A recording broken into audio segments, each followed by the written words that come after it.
কেন্দ্রীয় বাহিনীর নিরাপত্তা দিনভর অশান্তির মধ্যে অধিকারী গড় বলে পরিচিত কাঁথিতে সমবায় নির্বাচনে কার্যত সবুজ ঝড়। 108 আসনের মধ্যে তৃণমূলের দখলে গিয়েছে 101টি আসন। মাত্র 6টি আসন পেয়েছে বিজেপি, একটি আসন গিয়েছে নির্দলের দখলে। কাঁথির ফলে উচ্ছ্বসিত তৃণমূল বিধায়ক অখিল গিরি বলেছেন, শুধু কাঁথি নয়, সবকটি বুথেই খাতা খুলতে ব্যর্থ হয়েছে বিজেপি। মানুষ একচেটিয়াভাবে বিজেপিকে বহিষ্কার করেছে। জনগণ বুঝতে পেরেছেন, মানুষ বুঝতে পেরেছেন কাকে ভোট দিলে এই ব্যাংকটা অর্থকরী প্রতিষ্ঠানটা সঠিকভাবে চলবে বা থাকবে।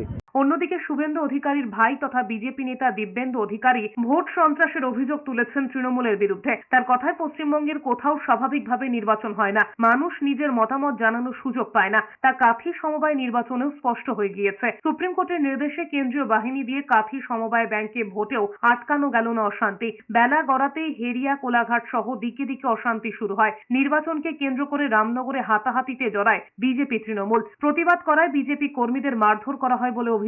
এরপরই ভোট বয়কটের ডাক দিয়ে পথ অবরোধ শুরু করেন বিজেপি কর্মীরা। পুলিশ গিয়ে অবরোধ তুলতে গেলে উত্তপ্ত হয়ে ওঠে পরিস্থিতি। ভোটার স্লিপ কেড়ে নেবার অভিযোগ উঠেছে তৃণমূলের বিরুদ্ধে। বাধা দিলে তৃণমূলের সঙ্গে সংঘর্ষ বাধে। এই সমবায় ভোট শেষ হয়েছিল 2015-য়। তখন চেয়ারম্যান ছিলেন শুভেন্দু অধিকারী। এই সমবায় পরিচালন সমিতির মেয়াদ শেষ হয় 2022-এ। শুভেন্দু অধিকারী তৃণমূল ছেড়ে বিজেপিতে যোগ দেওয়ায় ভেঙে দেওয়া হয় কাঁথি ব্যাংকের পরিচালন সমিতি। মামলার কারণে এতদিন স্থগিত ছিল সমবায় নির্বাচন।